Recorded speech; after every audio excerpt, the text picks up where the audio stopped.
Please go ahead and hit those hearts for me and let me know that you're in for it and that you can assist me with that.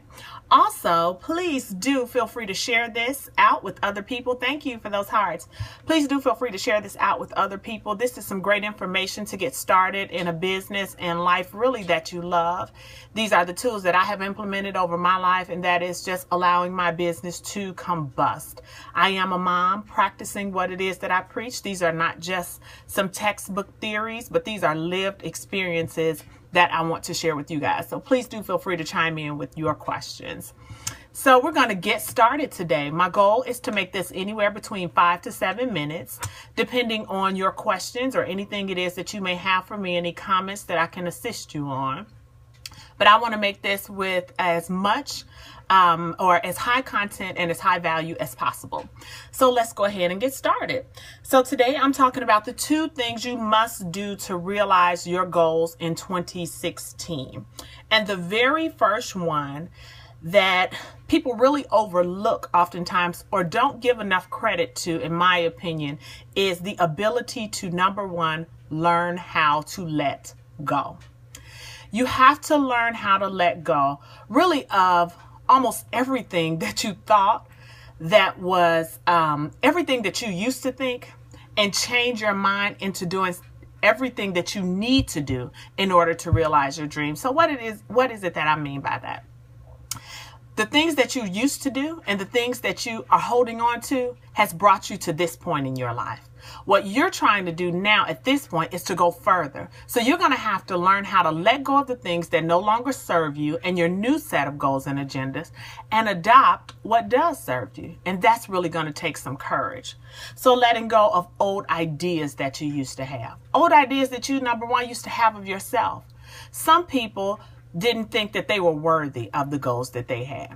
I know I used to be in that category. Now, if you would have asked me, did I think I was worthy? Absolutely. Out of my mouth, the words would have come, of course I think I'm worthy of anything it is that I want. But my actions did not line up with the goals it is that I had. My actions did not line up with me feeling like I was worthy. I used to hide behind my computer when it came to doing work. Or getting out my business out there in the world. I used to literally hide behind motherhood, if you would. And this is a big topic that's kind of touchy, but we can, as mothers, sometimes use our children as excuses as to why we aren't doing what it is we're supposed to do. Oh, I have to do this for my kids, or my children need me in this way. Whereas absolutely they do need you, but what they need most is a healthy, fulfilled mom in order to give them what it is that they need to be in order to become who it is that they want to be. And there is no way that you can be that giving all of yourself over to them and anybody else, be it a husband, spouse, friend, whatever the case may be. So I had to get rid of, the other thing I had to get rid of was what other people thought it is that I should be, even as a mom. As women, we have these stereotypes that are superimposed on us, that we should be cooking or cleaning, or we shouldn't work, or we should work as moms. There's so much debate about what it is that we think, or that people think it is that we should be doing. But the real question is, what is it that you think you need to be doing? You have to let go of what other people think, what others think you should be doing as a mom. Release all of that and really step into your role. What I do in my house, it likely doesn't work in your house.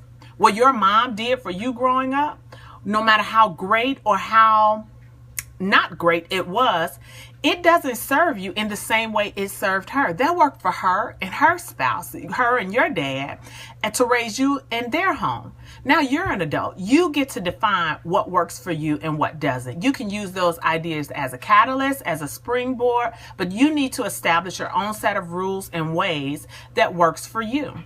Now, with that being said, that means you have to let go of what you thought used to work. It's wearing you down. It's not productive, or the most productive things for you. I want to send a heart, but don't know how. Just double tap your screen. Just double tap your screen. Okay, boss. That'll send a heart. The other thing you need to let go of is how, I want to get into the business aspect of this, is how you should do business. You guys, there are so many different ways out here in that people are trying to tell you what it is you need to do in order to get your business going and get your business started. You should be doing internet marketing. You should be doing networking meetings, and you should be doing meetups. And then another one is some people are saying, hey, let's do this marketing. What is it called? Multi-level marketing. There's so many ways out here. What you have to understand is that works for them. There is no manuscript to life. There's absolutely not even a manuscript to how you do business. One thing that I'm learning about this, you guys, as I'm out here, is that I have to do and learn. Do and learn. There's no set format to this. When I get out here and something works and I try something out, if it's working for me, I do more of that. I duplicate it, and then I expand on that. I get feedback, and then I grow from there. But what I did initially when I first started out is I tried to do everything that everybody else was telling me that I needed to do. And it wasn't until I let all of that go and sat down and thought about what it is that I felt and took measure of what it was that was working for me before those people came into my life and then I expanded on that. And then my business started to grow. Then the calls started coming in. Then the bookings started coming. Then the payments came in. So it's so hugely important that you really let go of how it is other people are telling you to do your business. Okay? Let me know if you understand that, if we can move on to this second and final point. Let me know we're ready. Are you still with me? You have any questions? Okay? All right, so we are now ready to get into the second thing that you must do to realize your goal in 2016. The second thing that you have to do is to get clear on what it is that you want. Now, so often we are ready and eager to tell you what it is that we don't want. I don't want my business to. I don't want my children to. It's no way that I'm going to. And while the contrast is good because it helps to teach you what it is that you do want, because there's no way that you can know what you don't want without knowing what you do want. So we're grateful for the contrast, but we don't want to get stuck in the contrast. You have to get crystal clear on what it is that you do want and have enough courage to articulate that to whomever needs to know. Okay? Does that make sense? Get crystal clear on what it is that you do want and let it be known to whomever it is that needs to know. So as this relates to your business, you want to identify your goals and what you need to make that happen. Now, I used to think that I was pretty good at this. I used to say all the time, I want to be a speaker. I know what it is that I want to do. I want to be a speaker and a life mentor. I am very clear. But I didn't know what it took to do that. I didn't know what it took in terms of money, in terms of marketing, in terms of time, in terms of sacrifice. I didn't know that. And that's okay that I didn't know it, but I had to sit down and write down what it is that I did know, if that makes sense. Somebody just said writing the vision helps. Absolutely, that helps. Writing the vision is really the difference between what you have and what it is that you want. So thank you for that. But I had to sit down and write down what it is that I thought I would need in order to make that happen. I had to get the imagery in my mind clear. And that's what it is that you have to do. Get clear on your vision. It will absolutely change as it goes along because things hardly ever work out just as you think they want. And in many cases, that's a great thing. If any of you all are fans of Oprah, she said something years ago that I am just finding so true to manifest in my life over and over again. And that is that God can dream a bigger dream than we ever could. So this is showing up for me in my life, guys, in ways that I just never thought it would happen. So I'm very grateful for that. So I've had to adjust my vision along the way. What I want to do is still very clear, but how to do it has changed along the way. Make peace with that change. Just get clear on what it is that you want and what it will take for you right now. Right now is all we have. Right now is what you need. Down the line, the future will take care of itself. Get clear right now. Getting clear on that also means defining what it is that your business is. What is your business? What industry is it? Do you want to be a speaker? Do you want to be a coach? Do you want to be both of those things? Do you want to sell a product? What is it? Do you want to write a book? Are you an author? What is it exactly that you want to do? Then identify your market of people that you want to market this information to. So for me, for years, I have been the You're More Than Their Mother speaker. I am absolutely still that. But it came to me so crystal clear last year as my brand was growing. And by the way, really that I felt that I was attracting huge numbers of entrepreneurial women. That was so fulfilling and rewarding for me because that is who it is that I am. That's who it is that I not only was, but am, like I said. Not just entrepreneurial women, but mom entrepreneurs. That just resonated with me so hugely because I was that mom who had always had something inside of me that wanted to be an entrepreneur, but I had no idea of how I could do that and still be a great mom. I thought I had to give up one to do the other. So it wasn't until I got crystal clear and said, I can absolutely do both of these. I am a mother innately. I've had these children. They are mine. I'm going to take care of them. I'm giving myself the benefit of the doubt.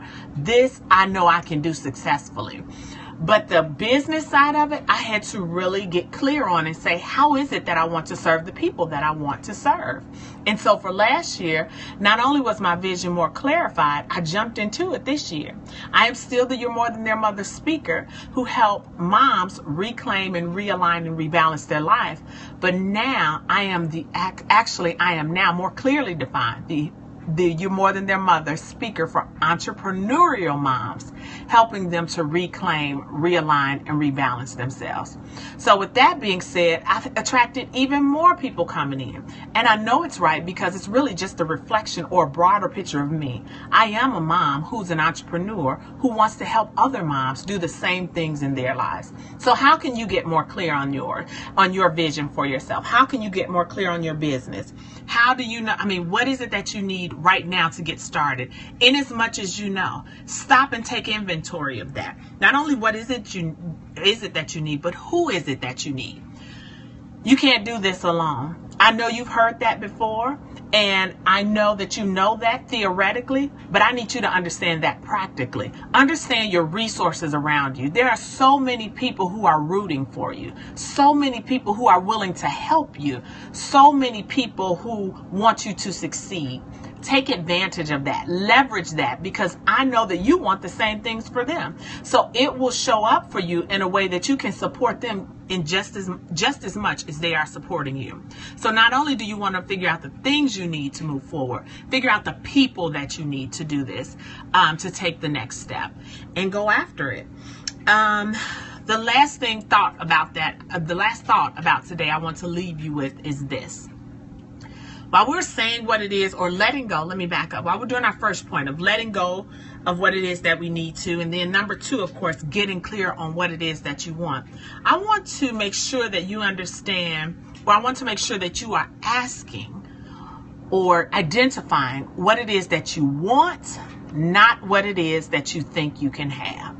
Those are two very, very different things. For a long time, remember I told you I didn't know that I was worthy of everything it is that I wanted. I used to only say what it is that I thought I could have. I would look around me basically and say, well, if I could just, or if at least I want, or all I want is. Those words or phrases in and of themselves are discounting. You don't want to discount your wants, needs, and desires. If you can have anything that you want, whatever faith it is that you believe, if you believe that you can have anything it is that you want, why reduce yourself to only claiming what it is that you think you can have? There is a way for you to do, be, and have anything it is that you want. And I challenge you to identify that with courage. Okay, so I hope this information helps. That about wraps it up here for day 1. I want you to send your questions over to me if it's a specific topic that you wanted to talk about, or if it's something that you have more questions about. Thank you for the hearts. If there's something you have more questions about, please definitely do let me know. I want to speak to your needs and give you content that is relevant to you. In the meantime, it's time to move beyond everyone else's expectations of who you ought to be and become the woman you thought you could be. I'll see you next time. Please do share this if it serves you. Bye.